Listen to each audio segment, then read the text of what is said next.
Welcome back, everybody, to our next podcast. Thank you for coming back to Stuck in the Middle, where we ain't young, but we ain't dead yet. That's so we're back right. another week with you all. Thank you for joining us. Yes, I'm Julie. And I'm Tracy. And today's topic is going to be about the spiritual world, or being clairvoyant, I think. Is that the right word, Tracy? I think clairvoyant. Yeah, well, big word today, and we're not playing trivia. We're not. No, because we all know if you listened who the sore loser was. Whatever. We're going to play Tracy trivia one time. Okay. And I get to ask all the questions. Oh. But nonetheless, speaking of clairvoyance. Yeah, so it's something that, is of interest to Tracy and I, and I'm sure to some of you listeners out there. It is just strictly what it's about. It's not going into a deep biblical talk or biblical sense. It's just strictly about what we want to talk about and our experiences and things that have happened to us or what we've done, and that's what we just want to talk about today. That's what's on our mind. So Tracy, you want to start us off with your story? Yes. Well, I will tell you that I am definitely a Christian. I think I've made that very clear, and have always been. Long story short, I had a friend of mine who told me that she went to see a lady that was kind of like a psychic, and I told her, no, I'm not going because I'm not dabbling into that world based on my Christian views. I just don't think it's a good idea. And she's like, but Tracy, this lady she is Christian. She was raised Catholic, is Catholic, and she's the sweetest lady that truly, just go and listen to her. Make an appointment and go listen to her. I think you'll be surprised at what you hear. So I did. I went over, had to make an appointment, and I had no preconceived notions of what I was even expecting out of this. I really didn't know. I just thought, well, okay, I'll just go see what she has to say. Okay. So I went to her house, and she did look like the little, just sweet lady, normal home.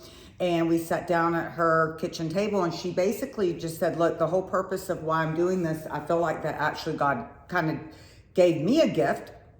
And the main thing I want to do with you is people that have passed, that have, gone to heaven.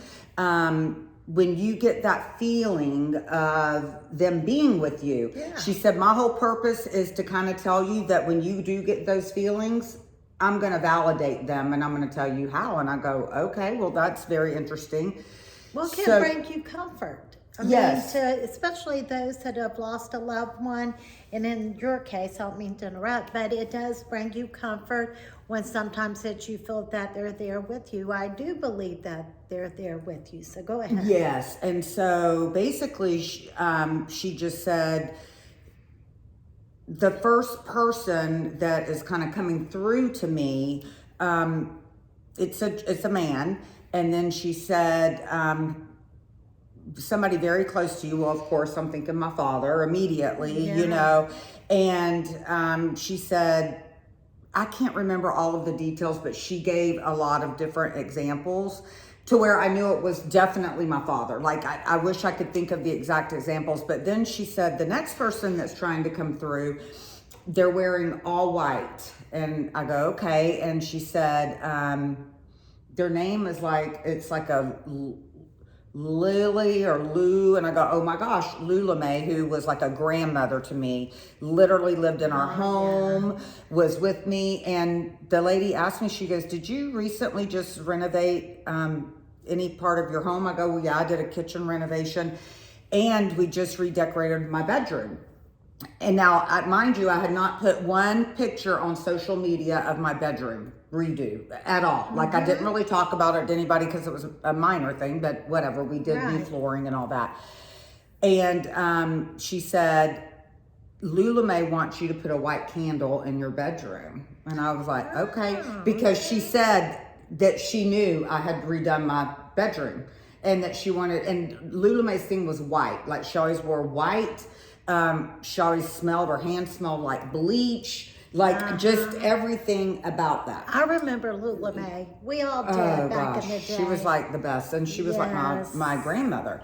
Yes. Okay, but then at the very end, she said the third person that's wanting to come through is another man, and his name is something like with like a Rob or a she's kept saying our names, and I'm like, nope, gotcha, nope. In my mind, I'm thinking, gotcha, nope. Gotcha, you don't know. And she said, Ron. I go, oh my gosh, that was my mom's boyfriend after my dad had died. They met at hospice bereavement group, formed a friendship, and then they kind of dated for many, many years. And she had just lost him not long before this appointment that I had. And literally, the lady said, they want me to tell you he and your dad are together, and they want me to tell you to tell your mom that they're both looking out for her.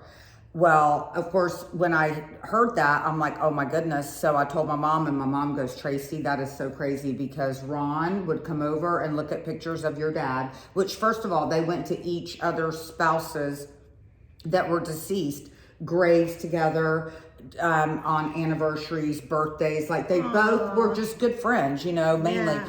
But anyway, literally said, please tell your mom we want her to know that we are both looking out for her and that we are best friends. That's awesome. And when I told my mom that, she was, that's crazy, because Ron would look at pictures of your dad and say, I know if I would have known him, we would have been best friends. Aw, So I that love to that. me just kind of gave me, you know, that whenever you just feel, because I had no expectation, and I really and truly felt like you know, all that really happened. I mean, so it was just bizarre to me, and it kind of gave me, and it didn't make me feel like I wasn't being a Christian by going. I mean, she didn't Right. share anything out of the way or anything like that. And I remember my mom used to tell me that, you know, in her mind, she pictured there to be a very thin veil between heaven and earth, and that every now and again that veil can get pierced, almost like you can feel them come down and touch you. I agree with that. I do. You know, I I have a do. couple more stories, but I want you to share some of yours. Well, okay, yeah, we'll go back and forth. I went to a total, nothing like she did, but a total Madame Rose on Highway 41 in Sarasota, okay, just to say. And I did it with some other girlfriends. We were right out of high school, and I thought, okay, whatever.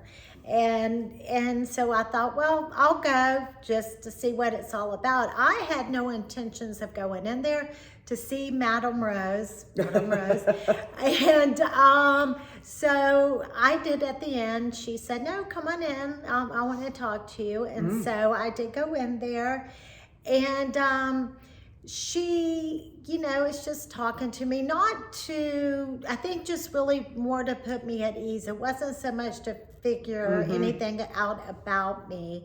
I only gave her my first name because I wasn't gonna divulge anything to her to give her Anything to come back with. anything to come back with, Yes. right? So she did say that. I said, will I ever get married? And, you know, she said, yes, I do see you getting married. And I said, what about children? And she said, well, she said, yes, you're going to have children.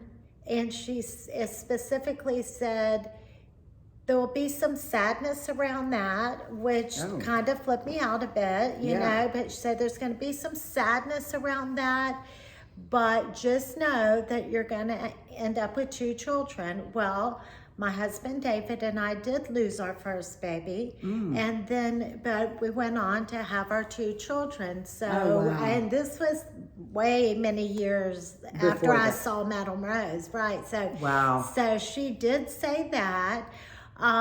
She said that you're gonna marry, and you're gonna be married to your friend for many years, which that was the truth. And she said, and you are being called by a nickname to someone that's or some family members that are very close to you. And I said yes, and she said, and it's initials. And I go, okay, well, we'll see. And she said, yes, they call you JD. No Well, way. yes, they call you JD. And my middle name is Diane. Yes. Which I never divulged that. And not everybody in my family calls me JD. My father calls me JD, and a couple of my cousins call me JD. So she was right on the money about that. And she told me a few other things I don't really recall, but I was ready to get out there because she just hit the nail on the head. And I was like, okay, yeah, we don't need to know anything else. Okay, So, let's get back on Highway 41 Yes. in my VW, and we're out of here because Madam Rose is hitting too close to home. yes. So that was my only thing. Ooh, something happened, but we're okay. Well, there we go. I don't know what happened, but it's all right. Madam Rose, I wasn't talking about you. Oh, That yeah. was you. Oh, goodness, a Whoa. ghost. Just moved our camera. So that was it as far as a card reader or that sort of thing, psychic goes for me. But I have other stories that we're going to talk about and share about of things that I feel are kind of like what your mom said about that veil, and they come down and they touch upon you. I've had several different experiences in my life, and that's what we're going to talk about. So I have a story that I just thought of when you were telling your story about Madam Rose. My mom used to tell me, now again, she's since passed away as well, but she was one of the coolest women. I always talk about her. And even back in the day, again, this is a lady that was my Sunday school teacher at the Methodist Church, but yet she was always very spunky and ahead of her time and blah, blah, blah. So she, after her mom passed away, so this would have been probably like in the late 60s, very early 70s. She had a hankering to want to go to Casadega, which is an area in Florida. I've never been. I haven't either. I want to go. I do. It's an area in Florida that's kind of like a colony of that kind of like clairvoyant people or the psychics, whatever. And she's like, no, to my dad, I really want to go. And he's like, I don't think it's a good idea, but okay, we'll humor you, we'll go. Now, again, this is in the very late 60s. So there was no internet, there was no Google, there was no cell phones even back in those days. Right. So they go up and she's talking to this one lady. And my dad, of course, is in the back of the room sitting like, just so like, whatever, this is ridiculous, blah, blah, blah, blah, blah. Rolling his eyes probably, I don't know. And they got up to leave, to walk out. And the lady, the fortune teller or whatever, literally said, I have one more thing. Bill, which is my dad, Othel wants me to tell you hello. Well, first of all, Othel is one of the most uncommon names you would ever hear or know about.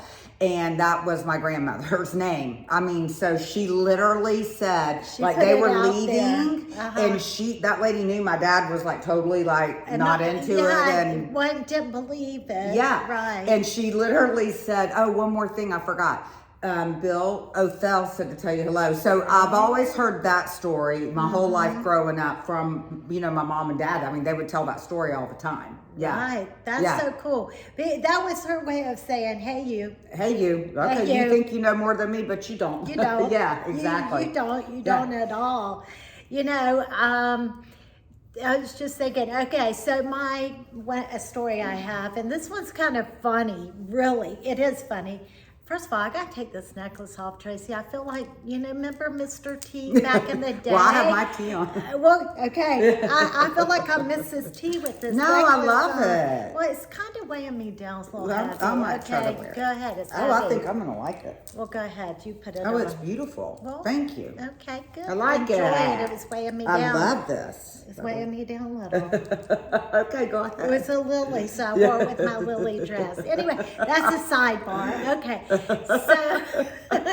So anyways, my grandmother was from Palatka, just a southern town in Florida. like up near Flagler, you know, I don't St. know. Augustine. Okay, near St. Augustine. And it's like in the middle of the state. It's very country. It's beautiful property. And my whole life I had heard about Palatka. Palatka this, Palatka that. I've never been to Pulaski either.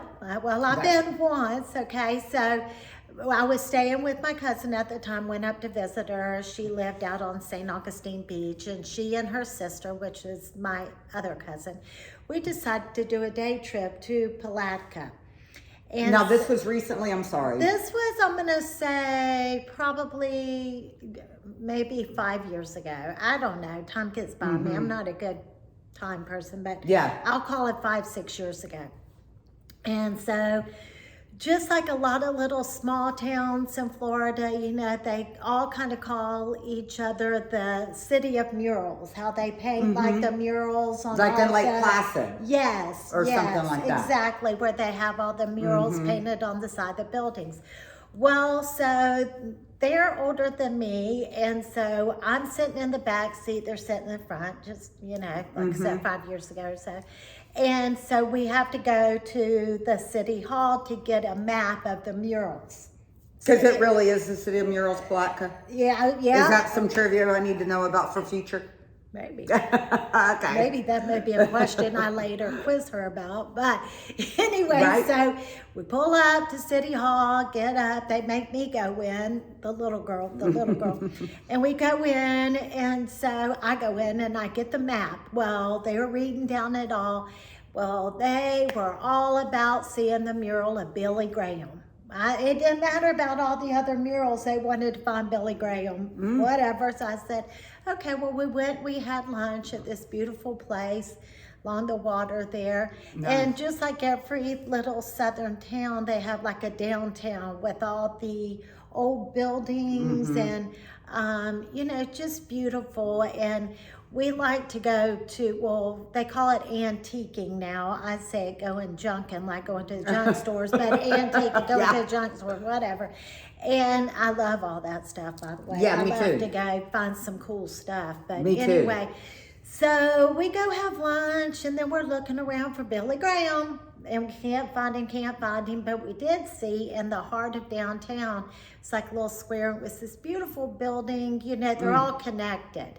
And it had beautiful stained glass, and we're like, oh, there's an antique store, let's just go in there. I said, okay, let's go in, we'll look for Billy Graham later. Yeah. Okay, so we hop out, and we go bopping in, and as soon as we walk in the door, I instantly felt flushed. And I'm like, oh no. I said to him, I go, oh no, something, I just am not feeling this. I don't feel good. I don't like it. Really? Instantly. As soon as I stepped in the door. And so they're like, whatever, Julie. I mean, they just dismissed me, so whatever. So Dorothy went her way, Diane went her way, and here I go. And I'm like, okay, all right, well, that's fine. I'll just move along and shop. And I'm shopping along, and I just am just feeling flushed. I didn't like it. Like you felt like not good? Like Not you felt good. like sick? Yeah, a little sick, like overwhelmed. I felt very overwhelmed. So I went, and I said, I found Dorothy. I said, Dorothy, you know, I'm not feeling so good right now. I said, I don't like it in here. I think we should go. She goes, oh, Julie, it's probably gas. Just don't worry about it. You just it's probably gas. Just walk and it'll make you feel better. You're going to be, we just day, you know. And I'm like, okay, whatever.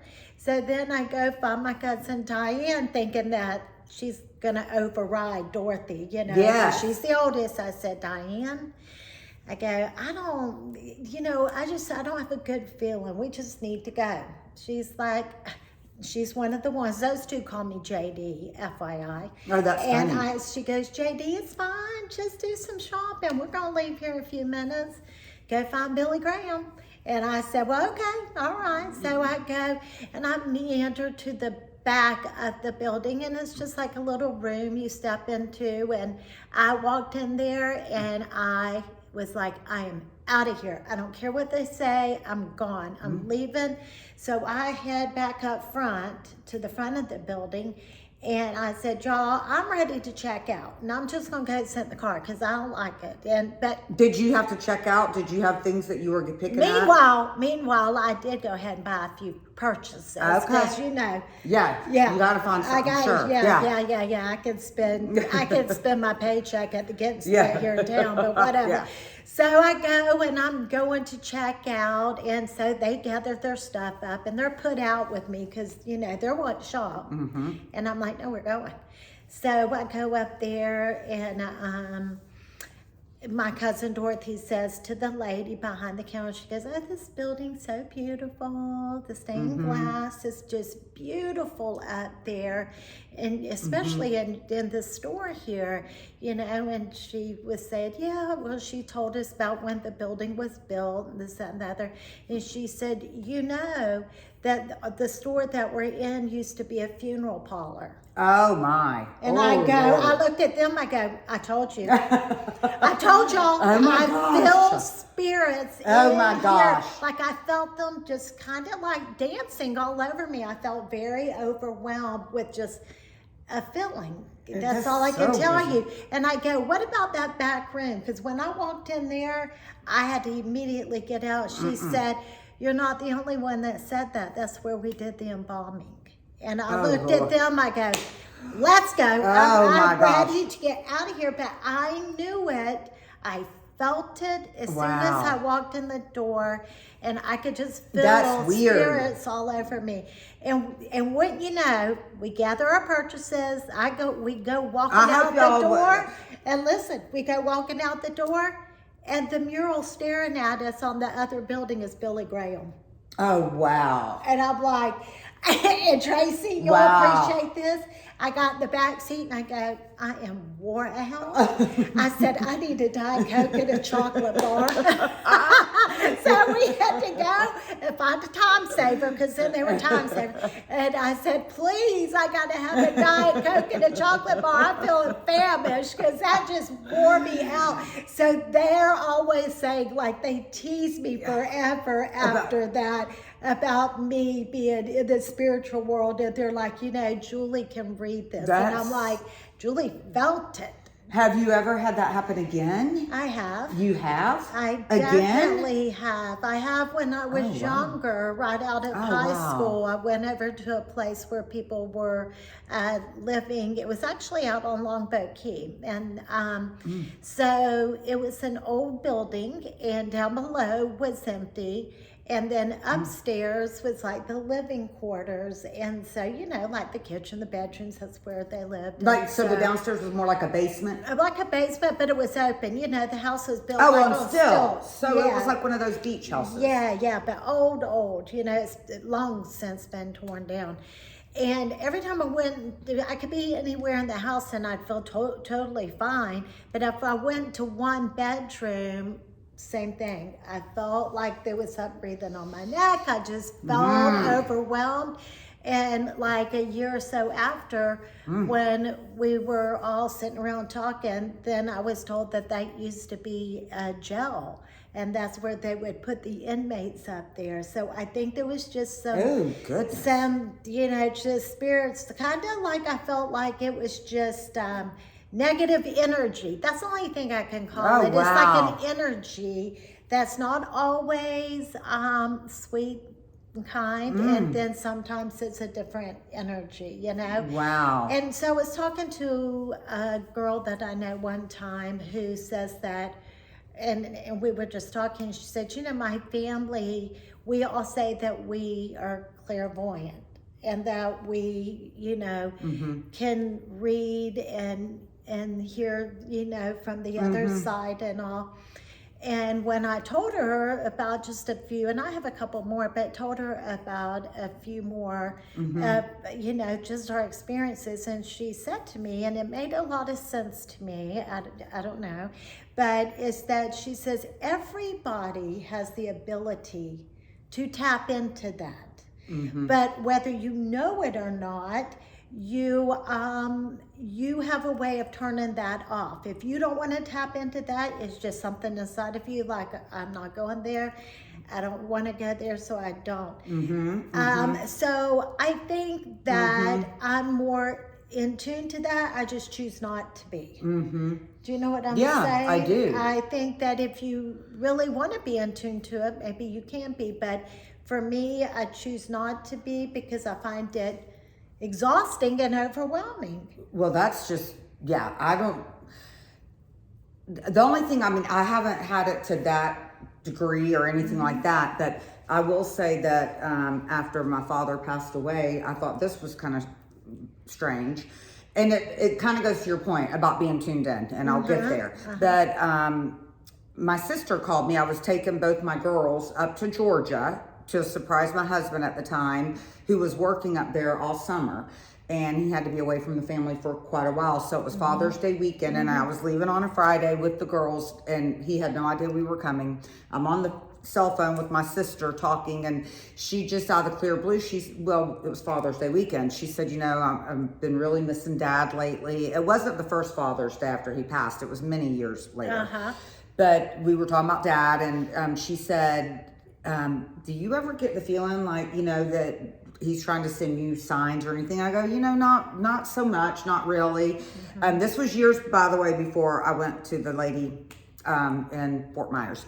But anyway, and she goes, you know, I just do every now and then, I'll see like a bird or the typical things that you do. And then his birthday was April 14th. And she said, Traci, I see 414 all the time. Like those numbers just pop up to me all the time randomly. And I'm like, gosh, you know, no, not really, not for me. I kid you not, we're on the phone talking, and I'm on the turnpike in the state of Florida heading up to Georgia. I kid you not, there's an overpass, and it literally said Bailey Road, which is my maiden name, my last name, Bailey Road. I go, oh my gosh, Lisa, you are not going to believe this.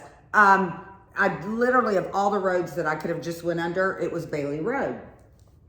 So that's that. And then go up, see my husband.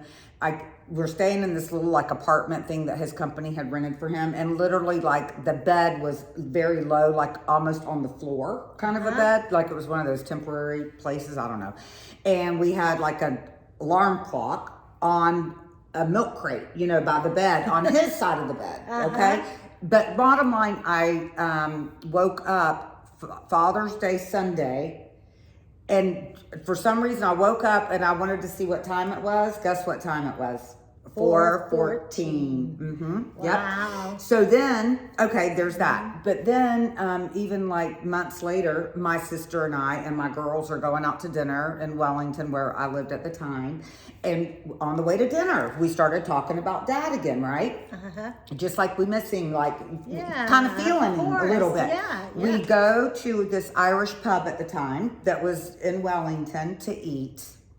And, well, first of all, we heard Sunshine on My Shoulder on the way to dinner. I had made my parents a video, and the music to it was Sunshine on My Shoulder of our family memories, just because of that. Okay, so then we go to the pub, and literally there were a couple things that happened, but one was they had Bailey's tiramisu.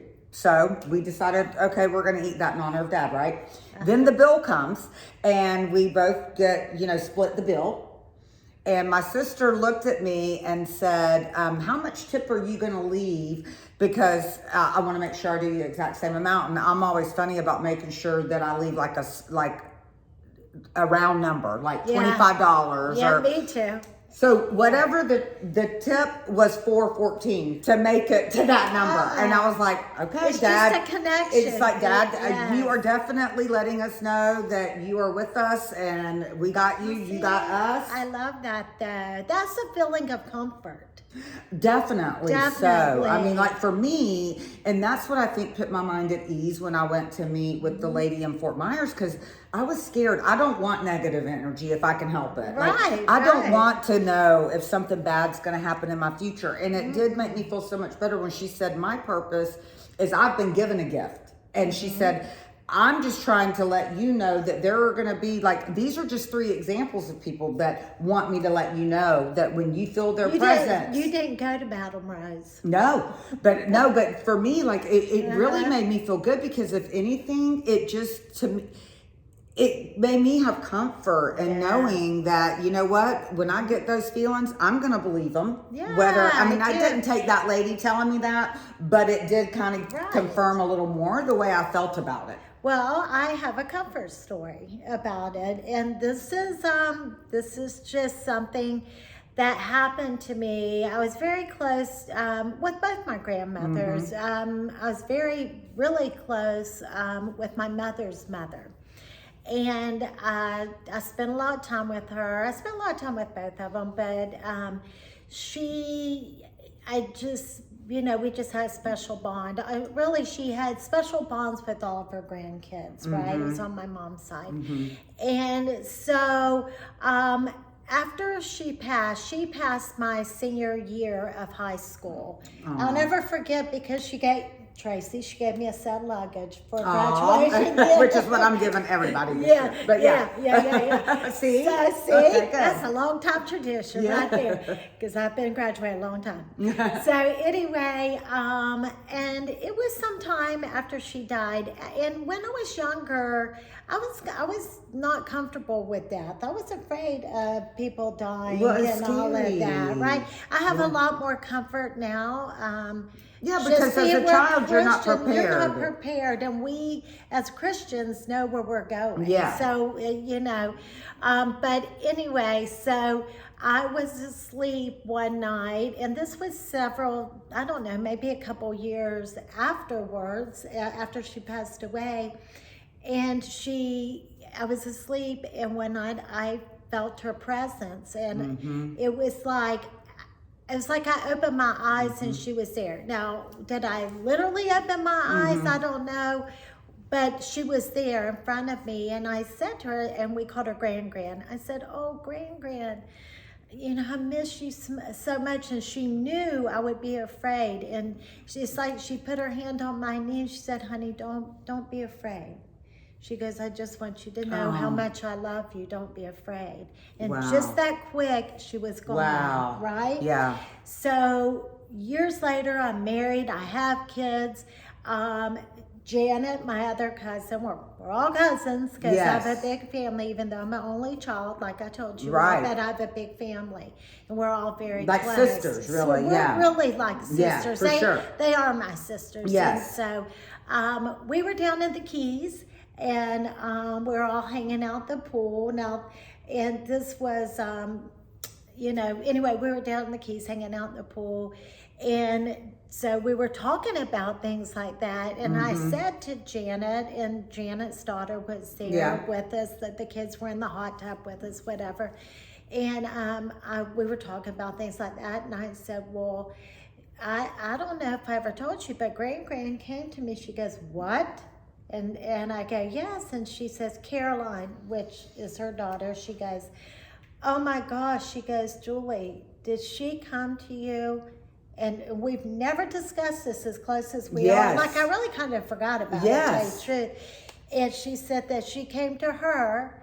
To Caroline? To Janet, and sat at the end of her bed and told her not to be afraid, and how much she loved her, and she'd always be there for her. And basically what she told me, we had never shared that story, and we were like, "Oh my gosh, she was really there." And it was such a comfort.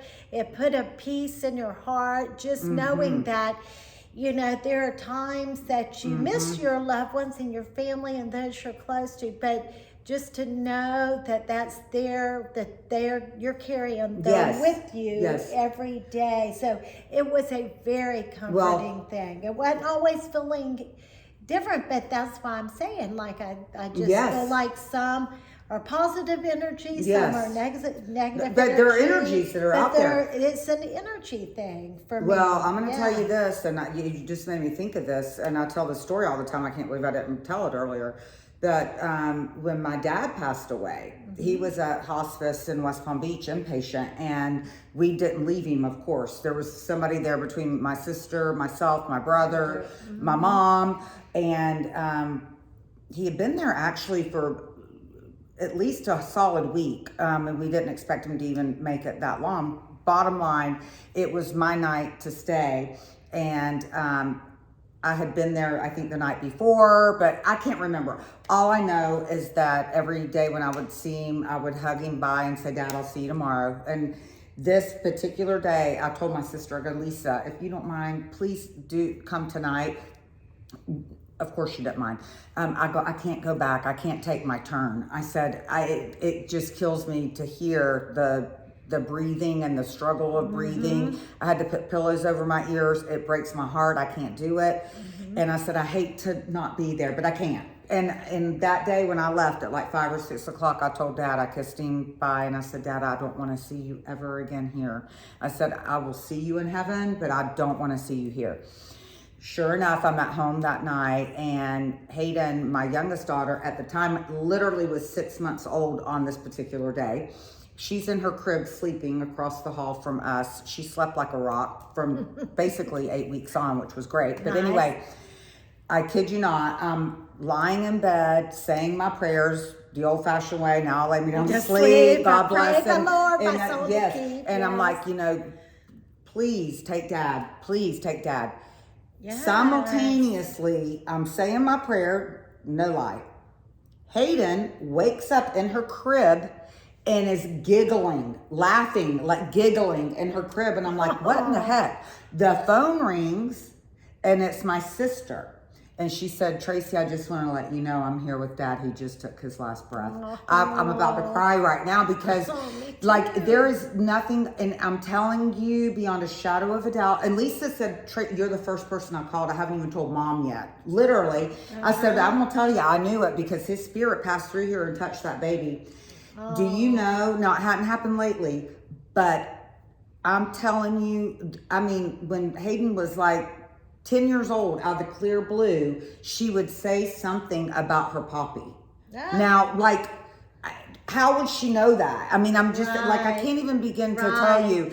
It's like, I don't know, like there was like almost like his spirit came and touched her. Yeah. And I'm very big believer that, I don't know, something popped up on my phone and it got me a little distracted. But anyway, I'm a very big believer in that a lot of times you'll hear about somebody being born right when somebody's dying. You know what I mean? Like it just kind of like, I don't know, like you almost like one person's gone and you, but like, like the different pendulums of life, you know? I agree. So I don't know, but do you have any other stories? Because we're getting late. It's kind of been, we've talked a lot. Yeah, we have. And the whole purpose of this was to get you all thinking kind of about that, and hope it brings you comfort, laughter, joy in some ways, because I've kind of told stories across the board. Well, yeah, you had some scary ones a little bit now. Ooh, I hope you don't ever get that feeling around me. Well, if or in my house. Listen, if I do, I'm going to say, Tracy, let's go. Let's get the hell out of here. And I'll be right there with you, honey. Lickety split. Yeah, but it's just funny. So,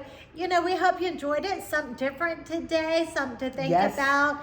And your loved ones that you were close to, they're there with you. Absolutely. And they give you comfort, and they're always there with you. So just believe that and know that, and we hope you enjoyed it. Absolutely, and we can't wait to see you all next week. Thank you again for being a part of this journey with us. We really appreciate you guys, and we are looking forward to next week's episode. Have a great week, everyone. Like, love, share, and care. Yay! Bye.